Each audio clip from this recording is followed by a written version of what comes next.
Good evening and a warm welcome to State of Business, RTV's primetime business news bulletin. I'm Indi Amwat. Here's a look at tonight's headlines first. VAT Amendment Bill presented in Parliament and electricity tariffs will not increase, stresses Subject Minister. On to your stories in detail now.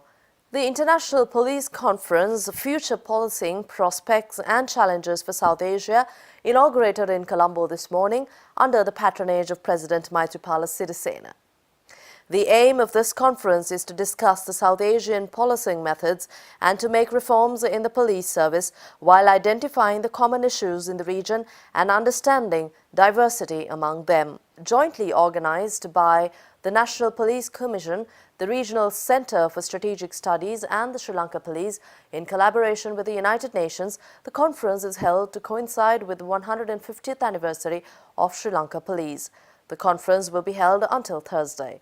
During the ceremony, a special memento was presented to the President by Professor Siri Hettige, who is the Chairman of Sri Lanka Police Commission. Prime Minister Ranil Wickremesinghe and his delegation arrived in New Delhi this afternoon on a three-day visit. Indian High Commissioner to Sri Lanka Y.K. Singha and Sri Lankan High Commissioner to India Chitrangani Vageswara received the delegation at the airport. During his stay in India, Prime Minister Wickremesinghe will have bilateral discussions with his Indian counterpart Narendra Modi in New Delhi. He will also attend the Indian Economic Forum organized by the World Economic Forum in New Delhi. And the Value-Added Tax Amendment Bill was presented in Parliament today. Minister Lakshman Kiriyalla presented the bill on behalf of the government. The VAT Amendment Bill includes VAT threshold for retail and wholesale to 50 million rupees per year. Meanwhile, addressing the media, the Finance Minister Ravi Karnanayake said that cigarette prices will be increased by 7 rupees and through that the government will collect 22 billion rupees per year. He also said that the government cancelled a 350 to 900 Airbus order for Sri Lankan Airlines placed by the previous government.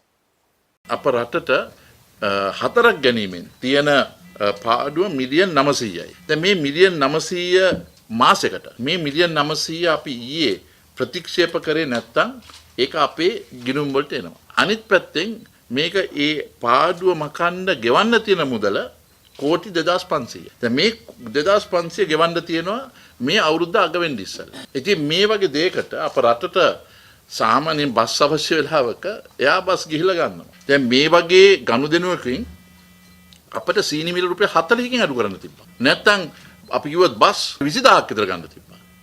Power and Renewable Energy Minister Ranjit Siambalapitiya says that the government has no intention of increasing electricity tariffs. The minister said speculations have been circulating since Ceylon Electricity Board sent its 6-month tariff proposal to Public Utilities Commission last week. In its proposal, the CEB sought a 5% tariff hike to mitigate rising costs as a result of increasing coal prices in the international market. The ministry said that the exchange of views between the PUCSL and the CEB is a common occurrence and this does not mean that tariffs will increase.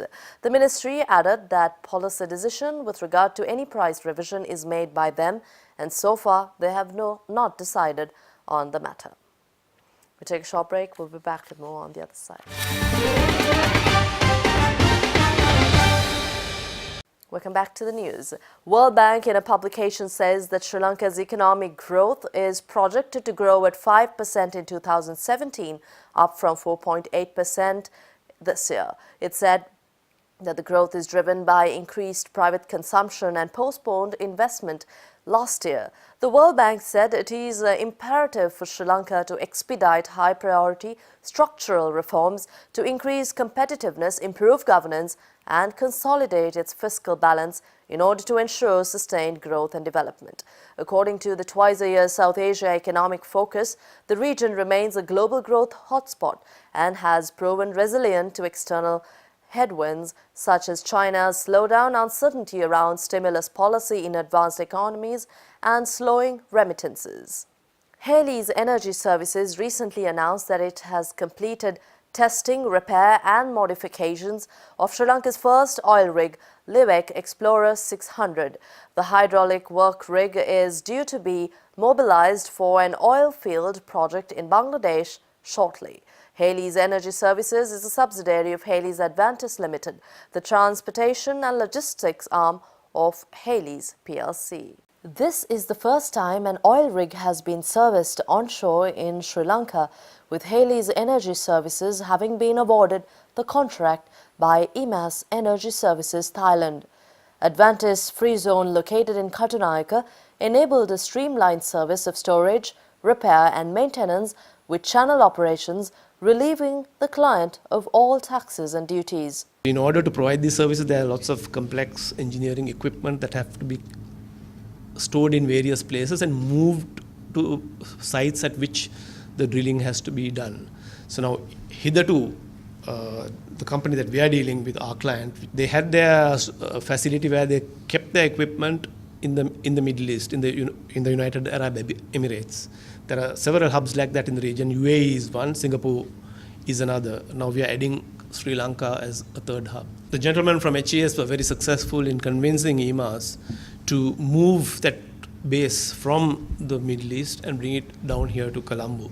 Operating in the field of oil and gas services since 2008, Haley's Energy Services has been moving rigs across several countries such as Thailand, the United States, Canada, UAE and the DR Congo.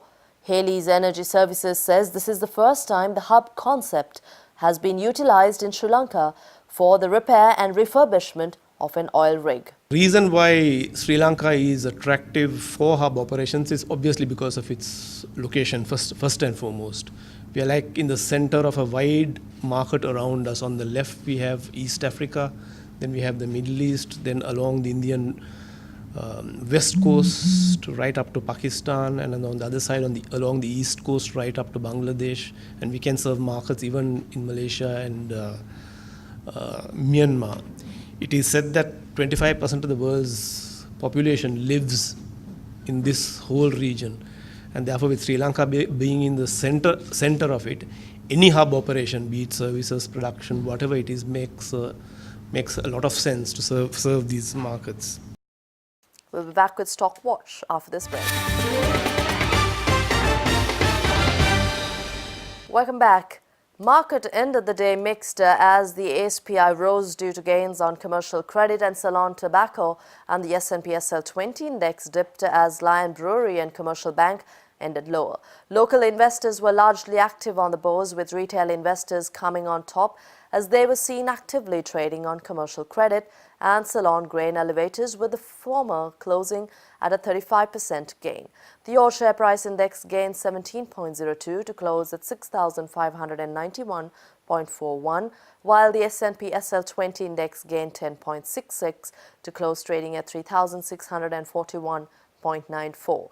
Turnover for the day amounted to 622 million rupees, with 42.2 million shares trading hands.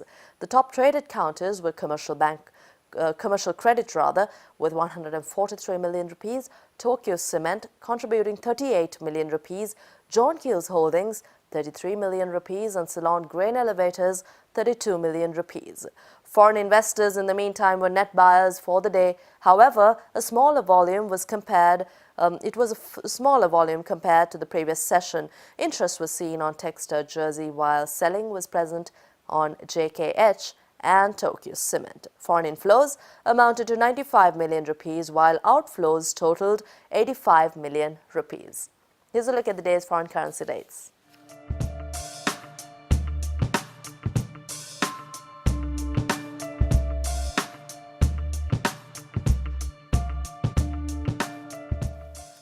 That's all from the news for tonight. We'll see you again tomorrow, same time.